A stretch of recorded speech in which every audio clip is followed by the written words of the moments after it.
Queridos irmãos, saúdo a todos com a graça e a paz do Senhor. Amém. Mais uma vez, uma alegria estarmos aqui na casa do Senhor, celebrando ao Senhor nesse dia tão especial que vamos participar também da ceia do Senhor. Irmãos, eu quero convidar os irmãos a abrir a Bíblia, o Evangelho segundo escreveu Mateus, capítulo de número 10. Louva a Deus por mais esse dia, pelo dia de paz que tivemos, o almoço ali abençoado, tivemos ali com pessoas especiais, maravilhosas, e por tudo que Deus tem feito por nossas vidas, por essa igreja, e por mais essa oportunidade também de estarmos aqui celebrando ao Senhor junto com os irmãos. Amém? João capítulo 10, a partir do versículo 9. Está escrito: eu sou a porta, disse Jesus, né? Eu sou a porta, todo aquele que entrar por mim salvar-se-á, entrará e sairá e achará pastagens. O ladrão só vem para roubar, matar e destruir. Eu vim para que tenham vida e a tenham em abundância. Eu sou o bom pastor dá a vida pelas ovelhas. Amém? Foi dito aqui nessa noite, né, que setembro é o mês que marca, né, o ciclo de prevenção, né, a interrupção de vida, de sonhos. E Jesus vem, por isso que é bom quando nós passamos a meditar na Bíblia, porque Jesus já falou aqui, né, acabamos de ler, já tinha anunciado isso muito antes de lançar essa campanha, né, do Setembro Amarelo. Veja o que está escrito no versículo de número 10. O ladrão só vem para roubar, matar e destruir. Diz Jesus: eu vim para que tenham vida e vida em abundância em Cristo Jesus. Diz Jesus: eu sou o bom pastor, e o bom pastor dá a vida pelas ovelhas. Está escrito, irmãos.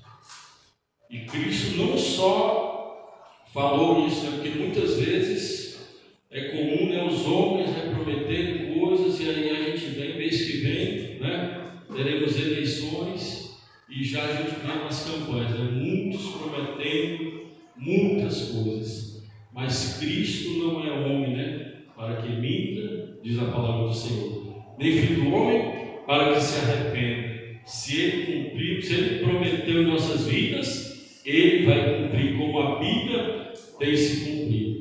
Bendito seja o nome do Senhor. Irmãos, Cristo não só falou que era um bom pastor, que dava vida pelas ovelhas, como também demonstrou e fez isso na prática. E hoje, irmãos, queremos falar desse tema, né, da ceia do Senhor, celebrar a ceia do Senhor. E eu quero dizer e pregar em relação a Cristo, mas em relação a esse ato que nós vamos participar. Porque não dá para falarmos de celebração da ceia do Senhor, de estarmos à mesa com o Senhor, sem deixar de falar do amor de Deus, da comunhão que Ele estabeleceu com os homens, conosco, cristãos e não cristãos, aqueles que aceitaram e aqueles que ainda não aceitaram o sacrifício de Cristo. Não dá para falar desses elementos, ou melhor, pregar no culto de ceia, sem nos lembrarmos da obra expiatória de Cristo, que alcançou o passado, tem reflexo também no presente e também tem repercussões, consequências no futuro também. A obra de Cristo na cruz do Calvário, como foi louvado aqui, como foi anunciado desde o início do culto, ela tem abrangência por todo o tempo, passado, presente e também futuro, e nós vamos falar a respeito dessas repercussões no passado, no presente e também no futuro com Cristo. Então, irmãos, está escrito, né? A graça, ou seja, também não podemos falar, ou seja, da obra expiatória de Cristo, sem mencionarmos também a graça que o Senhor derramou ou nos facultou para que nós pudéssemos hoje estarmos na presença do Senhor. Carta de Paulo aos Efésios, capítulo 2, versículo 8 e 9 está escrito: pela graça sois salvos mediante a fé. Graça e fé. E isso não é dom dos homens, não é meritocracia, é uma obra de graça, de bondade que o Senhor colocou à disposição de nós que queremos e podemos, pelo livre-arbítrio, aceitarmos a Cristo e servirmos ao Senhor em novidade de vida. Então, a obra expiatória de Cristo, ou seja, esse convite de estarmos celebrando a ceia junto com o Senhor. Você tem sentido a presença do Senhor nessa noite, através dos cânticos, dos hinos que foram entoados. Eu vi pessoas aqui emocionadas, alguns chorando, irmãos, e realmente o amor que Deus demonstrou para conosco é para nos sensibilizar mesmo o coração. Porque vivemos épocas difíceis, tempos difíceis, mas o amor do Senhor permanece para todos sempre, no passado, no presente e também alcançará o nosso futuro, porque nós já fizemos a escolha de estarmos com o Senhor. Então, a obra de Cristo na cruz, que nos faz hoje estarmos, gozarmos de comunhão com o Senhor às mesas, passa também pela graça e mediante a fé, conforme lemos nesse versículo aos Efésios. Pela graça sois salvos mediante a fé, e isso não é mérito nenhum de homem, mas é a bondade de Deus que se estende à nossa vida, às nossas famílias e a todos quanto aceitarem o amor de Deus, o sacrifício de Cristo na cruz do Calvário. Bem-aventurado é o homem que toma essa decisão no tempo oportuno, quanto antes, porque muitas pessoas estão ainda vacilantes e não querem muitas vezes aceitar esse sacrifício, aquilo que Cristo fez para nos alcançar e estarmos hoje na presença do Senhor, desfrutando dessa comunhão que logo mais vamos participar. Irmãos, então, no passado, o sacrifício de Cristo se manifestou pela graça de Deus e o homem entra por meio da sua fé em Cristo, pelo livre-arbítrio. Qualquer um, ou seja, a graça está aberta.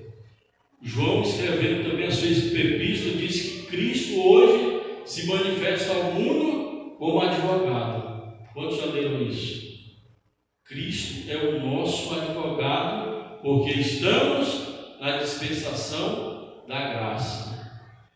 Mandou o seu Filho Jesus, sofreu todo aquele martírio, derramou o seu sangue para nos purificar de todo o nosso pecado e hoje estamos na presença do Senhor. Bendito seja o nome do Senhor. Então, pela graça, somos salvos mediante a fé.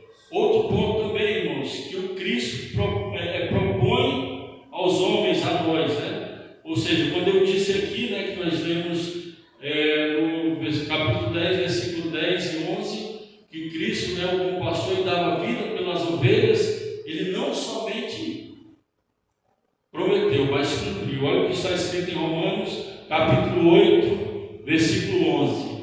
Mas Deus prova o seu amor para conosco, em que Cristo morreu por nós, sendo nós ainda pecadores. E continua dizendo: muito mais agora, sendo reconciliados com Cristo, seremos salvos por Ele da ira que vai se abater sobre a terra. Hoje Cristo é advogado, que intercede, ou seja, que intercede ao nosso favor junto a Cristo. Mas um dia Cristo também se manifestará como juiz. Mas que nós possamos aceitar essa graça do Senhor, estarmos debaixo da graça do Senhor e também pedindo, clamando pela misericórdia do Senhor, sabendo que Ele hoje age por nossas vidas como advogado. Deus prova o seu amor em que nós, ou seja, e o que fala esse versículo também, além de fé e graça, que nós já dissemos anteriormente, fala do amor de Deus do perdão que Ele proporciona através do seu sangue, do seu sacrifício. Fala também da justificação e também da salvação. Tudo isso foi proporcionado por Cristo mediante o seu sacrifício. Bendito seja o nome do Senhor. Deus prova o seu amor para conosco, que Cristo morreu por nós, sendo nós ainda pecadores. E agora, nessa condição, estamos justificados pelo Senhor.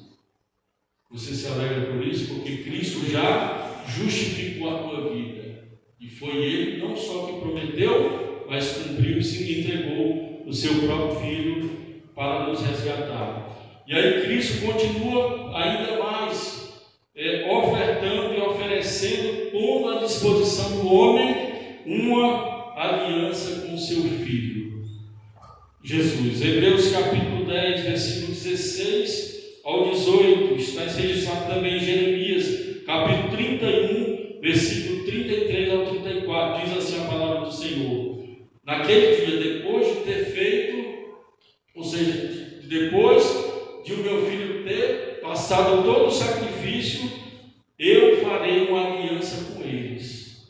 Porei as minhas leis no seu coração e as escreverei no seu entendimento, na sua mente. Essa é a aliança que Cristo quer fazer conosco. Essa é a aliança que Cristo propõe.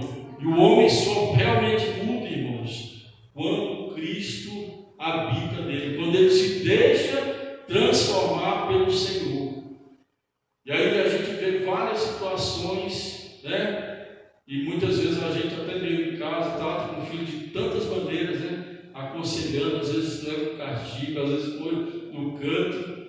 Mas, irmãos, a pessoa só muda mesmo a sua conduta quando ele é convencido de algo. E a palavra tem esse poder de convencer as vidas. Muitas vezes não é o castigo, mas é o convencimento. E Cristo faz isso por intermédio da palavra. Quando a palavra entra no coração da pessoa, existe uma transformação, mudança. Mudança primeiro interior, porque a palavra faz isso. Purifica e transforma. E isso se exterioriza no dia a dia, no comportamento, nas atitudes, e você vê uma vida nova em Cristo Jesus. Que nós, enquanto igreja, possamos investir nessas almas que precisam de transformação do Senhor. Seja um canal de bênção para as vidas que estiverem à tua volta. Anuncie a boa palavra do Evangelho que transforma homens velhos em nova criatura. E ali a transformação, como eu disse, é interior, porque a palavra vai modificando de dentro para fora e o comportamento daquela pessoa vai mudando e ela vai, ou seja, manifestando as características também de Cristo, que Ele nos chamou para isso. Bendito seja o nome do Senhor. Glória a Deus por isso. Porém, as minhas leis no coração e as escreverei no seu entendimento. E complementa, né? Jamais me lembrarei dos seus pecados e das suas iniquidades. Tem pessoas que não conseguem viver o presente de Deus, porque estão presas ao passado. Meu irmão, bom é fazermos uma aliança com o Senhor. Ele propôs isso aqui, a igreja já fez. Mantenha esta tua aliança com o Senhor. Não abra mão daquilo que Deus colocou nas tuas mãos. Valorize aquilo que o Senhor colocou em nossas mãos, por meio da fé. Valorizando também a graça do Senhor, lembrando do amor que Ele dispensou na cruz do Calvário para nos alcançar, do perdão que o Senhor deu, ou seja, concedeu às nossas vidas, da salvação que está em jogo, da justificação mediante o sangue de Cristo na cruz, que nos faz termos comunhão com o Senhor. Quantos elementos, quantas características que Cristo, num só ato de entregar o seu Filho, proporcionou para nossas vidas. Tudo isso do passado eu dividi aqui em 3. No presente, Efésios capítulo 2, versículo 13 ao 16. A morte de Cristo trouxe ou traz paz a nossas vidas e aproximou dele povos, judeus e gentios, e os tornou um só povo. O sacrifício de Cristo traz para nossas vidas paz, conforto e consolo. Bendito seja o nome do Senhor. E consegue unir em um mesmo povo, ou seja, pessoas totalmente diferentes. Já imaginou? Unir no mesmo povo judeus e gentios? Cristo tem esse poder. O Evangelho tem esse poder de juntar no mesmo povo pessoas religiosas, os judeus, assim como pessoas gentias também, que não conhecem o Evangelho, mas quando essa mensagem de transformação chega, aí forma-se o corpo místico do Senhor, a igreja do Senhor. Todos eles comprados e lavados pelo precioso sangue de Cristo. Bendito seja o nome do Senhor. Então, a morte de Cristo, o sacrifício de Cristo, traz para a gente também esse estado de paz. Bendito seja o nome do Senhor. E de comunhão também, por que não dizer, entre judeus e gentios.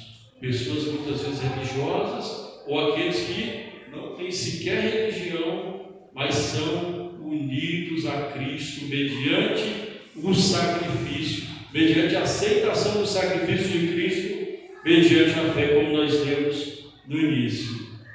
Glória a Deus por isso.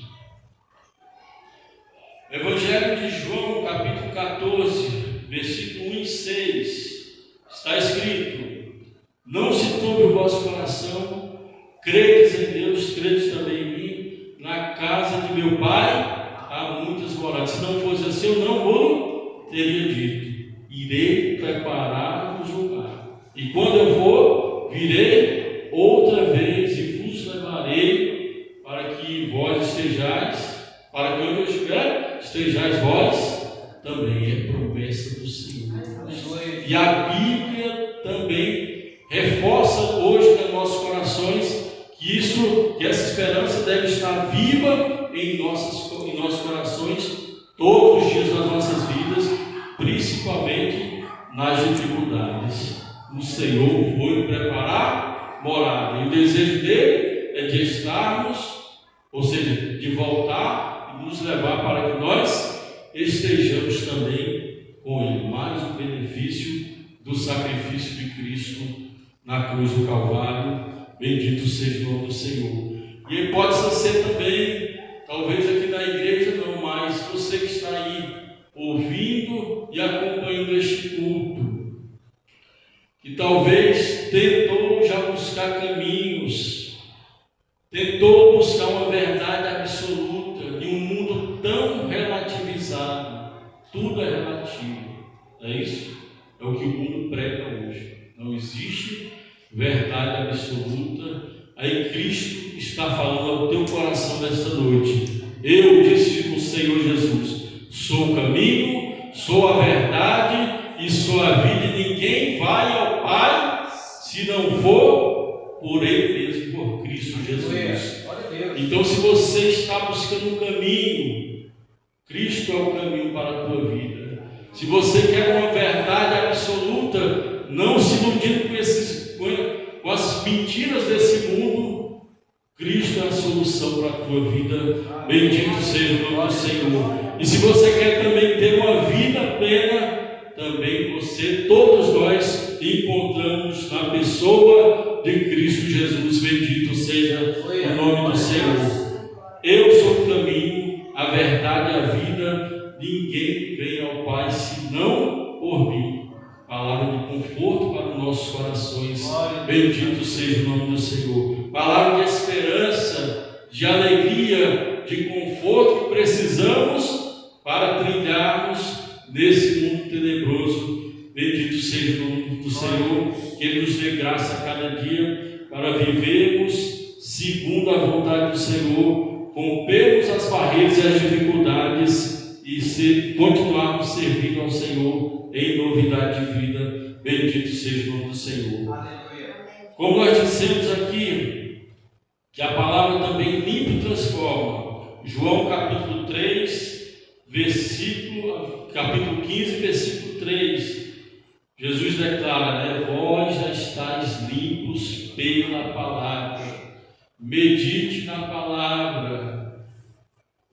Louve ao Senhor em todo o tempo, em todas as circunstâncias, principalmente nas adversidades, nas dificuldades. Fique firme com o Senhor. E aí seremos purificados por meio da palavra do Senhor. João capítulo 13, versículo 8 e 9, foi o dia que antecedeu o sacrifício de Cristo. Havia cruzes. Estava Jesus ali reunido com os discípulos e de repente, no momento da ceia, ele pega uma bandeja, uma bacia com água, ele cinge a cintura e ali ele chama os discípulos de um a um. Eu preciso lavar os vossos pés. E os discípulos tiveram uma reação muito forte, não entenderam aquele ato.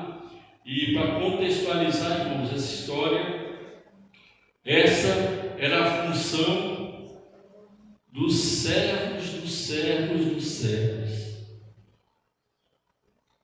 Sabia? Naquele tempo existia isso mesmo. As pessoas tinham servos aos seus serviços. E uma das funções, dentre várias, de carregar água, de cuidar da lavoura, do campo, das propriedades do seu senhor, uma das funções era lavar os pés dos visitantes. E Cristo, celebrando a ceia, como hoje nós vamos fazer, ele pega a bacia, enche com água e chama discípulo a discípulo. Venha, eu quero lavar os pés de vocês. E Pedro aqui tem uma reação muito drástica, De maneira nenhuma, Senhor, tu lavarás os meus pés. João capítulo 3, versículo 8 e 9. De maneira alguma o Senhor vai lavar os meus pés. E Pedro não entendeu aquele ato de extrema humildade do Senhor, de lavar os pés de seus discípulos. Não somente um ato de humildade, mas sobretudo, um exemplo do que viria, ou seja, do que seria o ministério dos discípulos lá em Jerusalém. Porque eles também foram chamados para servir. Nós temos essa capacidade, irmãos, essa disposição. Cristo está nos ensinando que precisamos também, além de servirmos a Cristo, servirmos também à igreja, aos irmãos e à comunidade. Isso também é ato de comunhão com o Senhor, ato de humildade. Bendito seja o nome do Senhor. Glória a Deus por isso. Cristo sempre nos deu o exemplo em tudo e nos ensina em tudo por meio da sua palavra, confirmada pelo Espírito Santo que habita em nossa vida e em nossos corações. Quanto ao futuro, o que o ato expiatório de Cristo na cruz manifesta para nós ou quer dizer? Ou seja, quer que nós tenhamos esperança e segurança no porvir. Mateus capítulo 26, versículo 29 está escrito: desde agora não beberei deste fruto da vide, até que beba de novo convosco no reino de meu Pai. Já é uma despedida dos discípulos, né?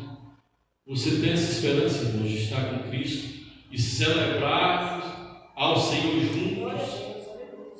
Isso Ele prometeu, e aqui na terra nós fazemos o ato memorial de Cristo, lembrando todo o sacrifício de Cristo, como nós dissemos aqui, a fé, a graça, o amor, o perdão, a justificação, a salvação, a aliança que Ele propôs também por meio do Seu Filho Jesus, e finalmente também de estarmos com o Senhor. Esse deve ser o desejo de cada cristão que está, ou seja, que está servindo ao Senhor, é pensarmos também no futuro. Deus tem bênção para nossas vidas, nessa terra tem, mas também tem no porvir. Então, com isso, que tenhamos esperança e a segurança de estarmos com Cristo e recebermos galardões, prêmios, segundo o nosso trabalho aqui nessa terra. Bendito seja o nome do Senhor. Aleluia. Mas, sobretudo, que tenhamos também a humildade de servir, assim como Cristo serviu aos homens, nesse sentido, de se rebaixar, de se colocar na condição de servo, de aceitar a vontade do Senhor na vida dele e cumprir todo e executar todo o plano que Deus Pai tinha entregado na vida dele. Bendito seja o nome do Senhor. Que nós também possamos seguir o exemplo de Cristo na prática e na observância, na obediência daquilo, de tudo que o Senhor tem e preparou para nossas vidas. Finalmente, irmãos, Apocalipse capítulo 3, do versículo 11 ao 13. Jesus faz outra promessa também a respeito do porvir, ou seja, dessa esperança que nós precisamos ter e guardar no nosso coração. Eis que venho sem demora, guarda o que tens, para que ninguém tome e roube a tua coroa. O que você tem da parte do Senhor? Tem amor aí no teu coração? Guarda o amor. Tem uma dedicação para servir ao Senhor? Guarda no teu coração. Tem perseverança diante das dificuldades, na falta de dinheiro, na doença, na enfermidade? Guarde a perseverança também. Tenha fé no teu coração, esteja com ela dia após dia no teu coração. Tem zelo de Deus, da igreja, da obra do Senhor? Guarda isso aí também. O que vai ser necessário, e isso nós vamos trocar pelo galardão que o Senhor tem para nos dar. Bendito seja o nome do Senhor. Pelo ministério que recebeste do Senhor, irmãos, todos nós temos dons, talentos e habilidades, porque o Senhor é quem dá essas coisas para nós. Amém? Você tem dons, saiba disso. Use os teus dons que Deus te deu para alcançar vidas, para anunciar o Evangelho que transforma e para dizer: olha, Deus transformou a minha vida e Ele pode fazer isso também com a sua vida. Seja um canal de bênção para as vidas, corações. Deus conta conosco. Amém?